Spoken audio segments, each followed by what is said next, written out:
टीना खड़ी हुई और क्लास के सामने आकर पोएम पढ़ना स्टार्ट किया। जब उससे मिस्टेक हुई तो वह ज़मीन पर गिरी और पुशअप्स करने लगी। हाय गाइज, क्या आपने कभी ऑर्डिनरी लोगों की इंस्पायरिंग स्टोरी सुनी है? इन लोगों ने कैसे डिफरेंट चैलेंजेस फेस किए और लाइफ में कैसे डिसीजन लिए। इन लोगों के पास एक इनसिंकेबल सोल था जो होप और प्रिजर्वेशन के साथ लाइफ के सारे चैलेंजेस को फेस किए। अनसिंकेबल सोल वह होता है जो अपने लिए लाइफ के किसी भी वर्स्ट सिचुएशन में भी कोई ना कोई खुशी का कारण ज़रूर ढूंढ लेते हैं, चाहे सिचुएशन कितनी भी वर्स्ट क्यों ना हो, और कभी हार नहीं मानते। आज इस वीडियो में हम ऐसे ही स्टोरी शेयर करेंगे जो हमें सिखाती है कि लाइफ के एक्सट्रीम सिचुएशन में भी हमारे साथ कुछ न कुछ ऐसा ज़रूर होता है जो हमारे फेस पर स्माइल लेकर आती है। कैसे, जानने के लिए इस वीडियो को अंत तक देखते रहिए। So let's begin. The small soldiers. Rachel 4 बच्चों की एक सिंगल मदर थी। रचेल और उसके बच्चे, जिन्हें वह स्मॉल सोल्जर्स बोलती थी, वे सब न्यू जर्सी के एक ओल्ड अपार्टमेंट में रहते थे। वो बच्चों को तो लग्जरियस लाइफ तो नहीं प्रोवाइड कर पाती, लेकिन उनको बहुत ही ज़्यादा खुश रखती और बहुत ही ज़्यादा प्यार करती थी। जब स्मॉल सोल्जर्स सो जाते तो रचेल अपनी लाइफस्टाइल इंप्रूव करने के लिए इंटरनेट पर आइडियाज़ सर्च करती और न्यू स्किल को सीखती। एक रात उसे एक अच्छा अपार्टमेंट मिल गया जिसमें 5 बेडरूम थे और रचेल ने मकान मालिक, जो कि एक लेडी थी, उससे बात किया और एडवांस भी दे दिया। वह लेडी 1 मंथ में सारा काम रेडी करके देने के लिए तैयार हो गई।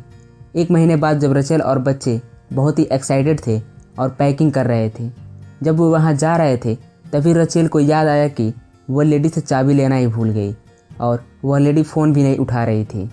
ऐसा लग रहा था रचेल को उसने धोखा दिया हो, लेकिन इससे भी बुरा कि वो अपने पुराने घर भी नहीं जा सकते क्योंकि उस घर को किसी और ने किराए पर ले लिया था।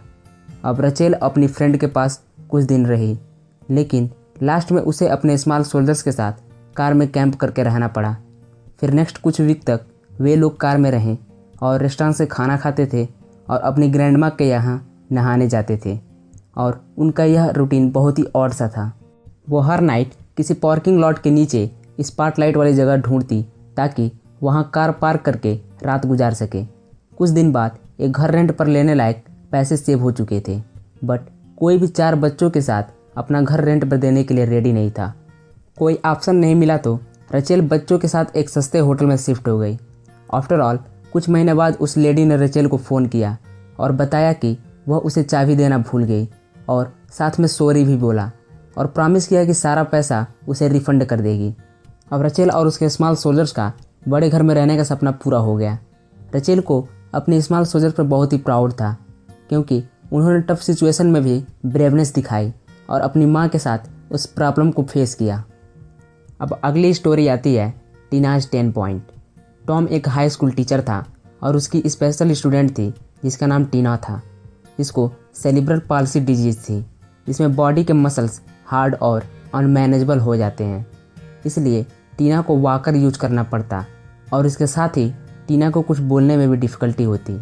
इसलिए उससे कोई बात नहीं करता और उसके कोई फ्रेंड भी नहीं थे, लेकिन टीना सबको ग्रीट करती और सबको अपना फ्रेंड मानती थी।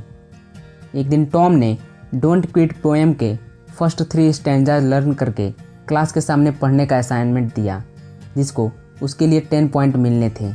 जब पोएम सुनाने का टाइम आया तो सभी बच्चे पोएम के लाइन को जानबूझकर गलत पढ़ रहे थे, जिससे टॉम फ्रस्ट्रेट हो गया और बोला कि अब जो भी पोएम को गलत पढ़ेगा उसे 10 पुशअप्स लगाने होंगे। लेकिन टॉम हैरान हो गया क्योंकि अगला नंबर टीना का था। बट टीना खड़ी हुई और क्लास के सामने आकर पोएम पढ़ना स्टार्ट किया। उसने फर्स्ट स्टैंडा अच्छे से पढ़ा, लेकिन जब उससे मिस्टेक हुई तो वह ज़मीन पर गिरी और पुशअप्स करने लगी। टीना, मैं तो मजाक कर रहा था, टॉम ने कहा, लेकिन टीना ने अपने पूरे 10 पुशअप्स किए और उसके बाद वो घसीट कर अपने वॉकर तक पहुंची और खड़ी हुई और फिर से लाइंस बोलना स्टार्ट कर दी। उसने बाकी के 2 स्टेंजा भी कंप्लीट किए। उसने तीनों स्टेंजा अच्छे से पढ़े थे। पूरी क्लास में टीना ही सिर्फ अकेली लड़की थी जिसने असाइनमेंट को पूरा किया था। बाद में एक क्लासमेट ने उससे पूछा, टीना, तुमने आखिर ऐसा क्यों किया? सिर्फ 10 पॉइंट्स की ही तो बात थी। तो टीना ने कहा कि मैं तुम लोगों की तरह नॉर्मल लगना चाहती हूँ। और फिर एक स्टूडेंट ने कहा, टीना, हम लोग नॉर्मल नहीं, हम टीनेजर्स हैं जो हमेशा कुछ न कुछ शरारत करते रहते हैं। टीना ने स्माइल के साथ कहा, मैं जानती हूँ। और उस दिन टीना को 10 पॉइंट मिले, लेकिन उससे कहीं ज़्यादा उसने अपने क्लासमेट की रिस्पेक्ट और प्यार को जीता, इसलिए उसके लिए वह 10 पॉइंट 100 पॉइंट के बराबर थे। A new direction. Mrs any Johnson काफ़ी स्ट्रांग विल पावर वाली लेडी थी, बट उनकी लाइफ में एक ऐसा पॉइंट आया था कि सारी चीज़ें उनके साथ गलत हो रही थी। उनका पति छोड़कर उनको दूसरी लेडी के पास चला गया था, और उस टाइम अमेरिका में जॉनसन जैसी निग्रो लोगों को रहने के लिए बहुत ही मुश्किल था, और वो हाउस होल्ड का काम भी नहीं करना चाहती थी, क्योंकि वो अपने बच्चों को किसी दूसरे के पास नहीं छोड़ सकती थी, इसलिए कि वो किसी ऐसे काम को करना चाहती जो उसके लिए फिट हो। और वह कुकिंग में एवरेज तो थी, बट मैनेज कर सकती थी। एक रात उन्होंने 2 बकेट स्टोन भरकर और 5 मील दूर लंबर मिल तक पहुंची, और वहां जाकर थोड़ा आराम किया, और उसके बाद चिकन बॉयल किया और हैम फ्राई करने लगी। उसके बाद आटा गूंदकर मीट स्टफ पेस्ट्री बनाने लगी। अब next morning Johnson iron pressure और थोड़े कोयले के साथ 3 मील का सफ़र करके कॉटन मिल तक पहुंची, और वहां एक खाली जगह में अपना सेटअप कर दिया। और जब लंच बेल बजा तो जॉनसन ने मीट फ्राई करना स्टार्ट कर दिया, जिससे पाई की खुशबू चारों ओर फैल गई। और खुशबू पाकर कुछ वर्कर्स जॉन्स के पास आए। हालांकि उनमें से ऑलमोस्ट सभी लोगों ने घर से लंच लेकर आए थे, लेकिन उनमें से ज़्यादातर वर्कर्स ने उसकी पाई खरीदी। और कुछ देर बाद वे पाई लेकर लंबर मिल तक पहुंची, और वहां भी उन्होंने पाई की अच्छी खासी बिक्री कर ली। वो हर रोज़ अपने घर पाई बेक्ड करती और इतनी दूर आकर फ्राई करके बेचती। चाहे आंधी हो या तूफान, जॉनसन अपना काम करना नहीं छोड़ती। अब वर्कर अपने लंच के लिए मिस जॉनसन पर ही डिपेंड हो चुके थे, इसलिए उन्होंने कई सारे लॉयल कस्टमर भी बना लिए थे। अब उन्होंने एक स्टॉल भी ले लिया, जिससे उनको मीलों चलकर जाना नहीं पड़ता था। अब वो पाई के साथ कुकीज़, कैंडीज और सॉफ्ट ड्रिंक बेचना स्टार्ट कर दी।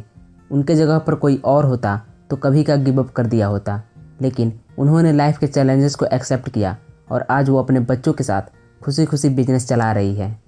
कंक्लूजन।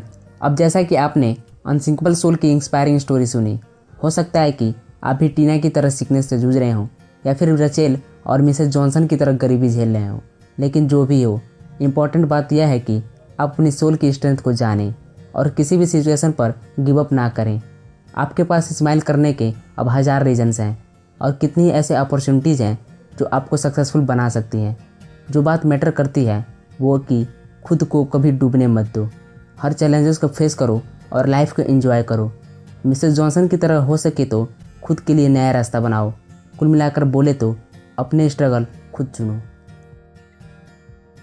नाउ ये कुछ चीज़ें मैंने आपको Heather McNamara, John Canfield and Mark Victor Hansen की book the chicken soup for unsinkable soul इस बुक से बताई है।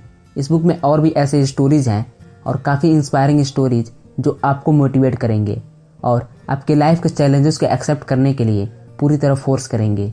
सो इस बुक को अगर आप ख़रीदना चाहते हैं या फिर इस बुक के ऑडियो बुक लेना चाहते हैं तो डिस्क्रिप्शन में दिए गए लिंक से जाकर ले सकते हैं। सो इस वीडियो के लिए बस इतना ही। लाइक कीजिए अगर बातें आपको काम की लगी, इसे शेयर कीजिए अपने फ्रेंड एंड फैमिली के साथ, ताकि उनको भी ये बातें पता चल सके। अगर आपके पास कोई आइडिया या सजेशन हो तो आप हमें कमेंट जरूर करें। सो तब तक के लिए keep watching, keep learning and keep improving. Bye.